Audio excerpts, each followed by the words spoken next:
Before we get into today's video, I just wanted to say thank you to all of the new subscribers. If you haven't yet, consider subscribing. Hit that bell notification so that you can see every time I put out a new video. A major portion of you that watch my videos haven't subscribed yet, so why not? It's free.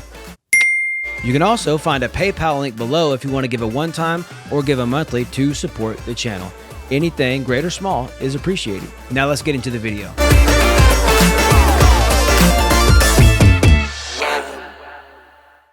J.K. Rowling slams Harry Potter leading actors.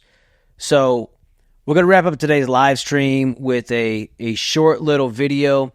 And so this is from the YouTube channel Ruslan. Actually, this one's KD. I'm sorry. This one's Bless God Studios. So let's check this video out. Ruslan. Before we get into that, guys, my name is Ruslan. This channel exists to encourage, empower, and inspire you to live a life that blesses God.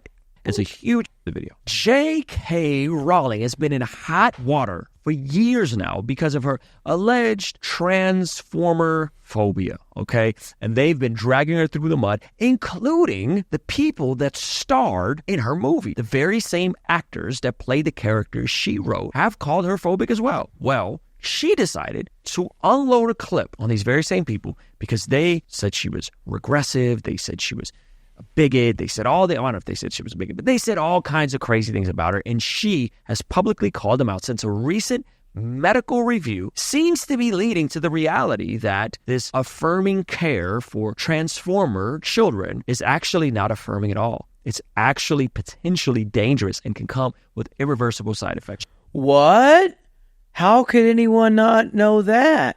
J.K. Rowling slams Daniel Radcliffe, Emma Watson over their transformer rights support. They can have their apologies. Save their apologies. They can save their apologies. J.K. Rowling says she will not forgive her Harry Potter actors who have spoken out against her controversy. And if you guys don't know who the actors are, I mean, these are pretty big names, right? Hogwarts will not be welcoming Daniel Radcliffe and Emma Watson home. He can read, I think. Soon, after J.K. Rowling shared a recent review of the medical evidence for transitioning children that found that the NHS did not know the long-term effects of gender-affirming care for minors. Fans were curious if the report can change the author's relationship with the form. Saying that they didn't know, come on. I've seen Matt Walsh's documentary, What is a Woman? They interview people who transitioned and then detransitioned. There's just so much evidence. Like they can't even have, like after they have their parts cut off or whatever,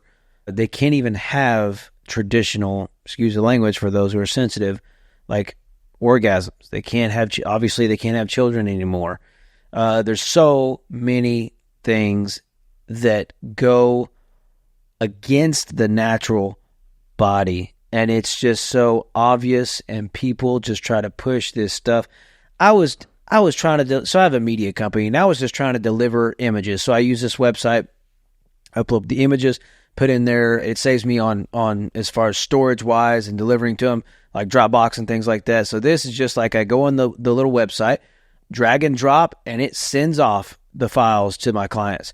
And in the background of this website to send just files, I'm sending media. That's the point of the website. They had this trans thing or whatever, and these two guys kissing each other. And I'm just like, what in the world? I'm just trying to run a business, and I can't escape this junk. It's so stinking annoying. So for people to even try to pretend like there's not damage or not, it's mutilating your body. I saw an interview one time of a transgender. It was a guy that transformed into a man. Say it like it's the movie Transformers. And she said that they could not, like they had to keep, it was painful, put things in there because the body kept trying to close up the hole that was manufactured because the body thinks that it's a wound. And so it's trying to repair itself.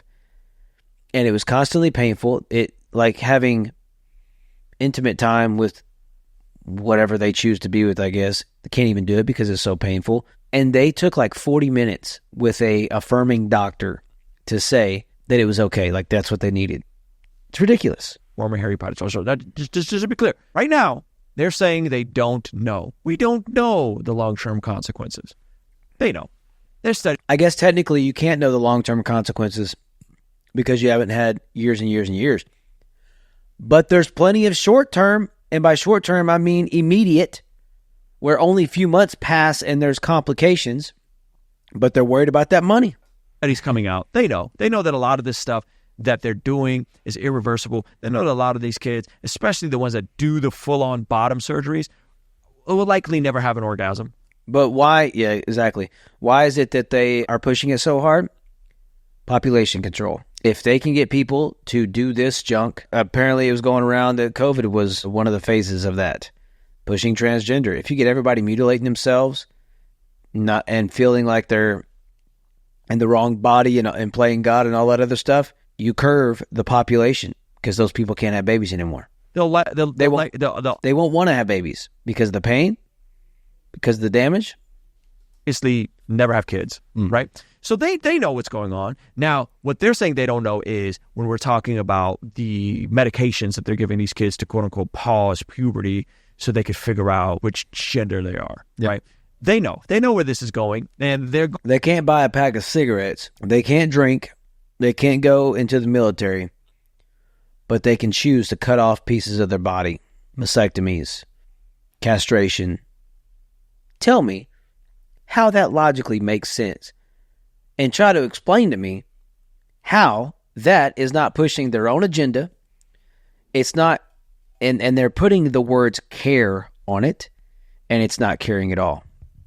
It's destructive and it's disgusting. Going to be ambiguous about this, just like they were ambiguous about natural immunity with the Rona, just like they flip-flopped on whether masks were effective or not. They know. Yep. They know. The question is this going to change her? Yeah, the mask. So, I mean, how many people? I had an Etsy store. I killed it. And I still have a lot of stuff left over. I may just start giving it away to y'all for free for those who have subscribed. But, like, they're saying that any kind of mask will stop it. So you're telling me a cotton mask will stop it? Then I can do this, and I'll be free. I'll be safe. It's ridiculous. Relationship. Are these fans, are these actors going to come out and apologize and say, yeah, she was right? Because we kind of are experimenting on these children, many of which have detransitioned, in the thousands at least have detransitioned, right? So the British author was blunt in question whether she could forgive Watson, 33, and Radcliffe, 34, if they apologized for previous criticism of her comments opposing hormone blockers for kids. Just waiting for Dan and Emma to give a very public apology, safe in the knowledge that you will forgive them. One social media user wrote to Rowling, okay?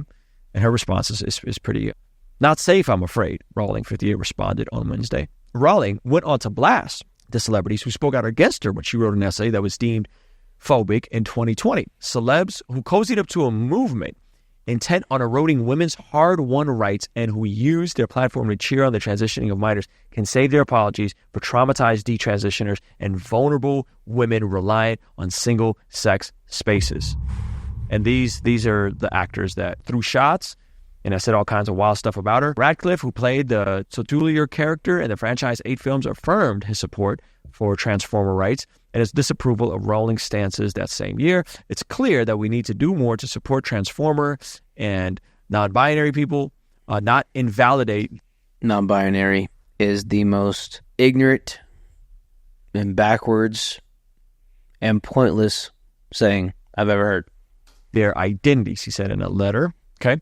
Watson, who has been a staunch advocate for LGTB and women's rights since she stopped portraying Hermione Granger, also chimed in, Transformer people are who they are and deserve to live their lives without being constantly questioned or told they aren't who they say they are. Interesting. Okay.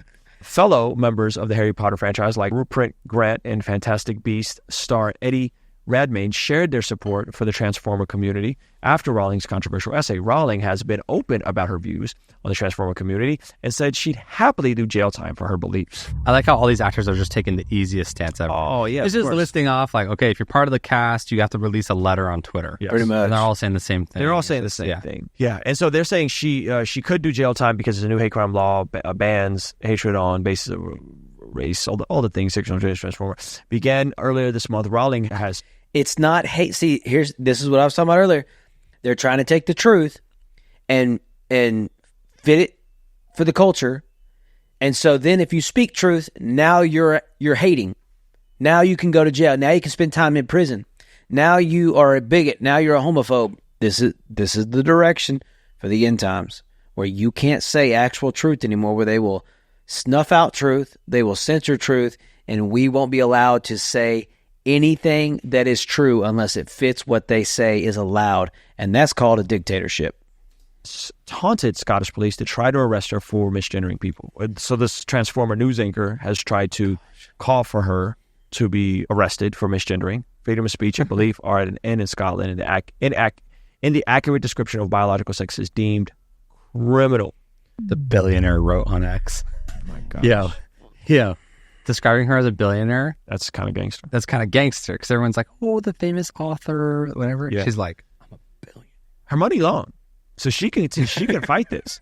She could probably take it up to whatever their Supreme Court is in Scotland, right? And really, really, really, really, really go at it. And it reminds me, and someone in the chat pointed this out, reminds me of the verse, obviously, in Isaiah 5:20, woe to those who call evil good and good evil, who put darkness for light and light for darkness, who put bitter for sweet and sweet for bitter. This flipping of language, this really bizarre call good evil, evil good, it's satanic. Like, it is what it is, right? And that's not a stamp of J.K. Rowling or her being a Christian or anything like that. It's just sometimes people can see the obvious despite the rest of us being afraid to call out the obvious. So what do you think? Have you been paying attention that good is now trying to be betrayed as evil and evil as good? Christians, we've got to get busy. We've got to start speaking truth.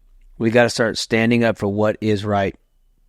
Or what is right can be manipulated and twisted to fit whatever they want it to be. Well, thank you for joining me today. I really appreciate your time.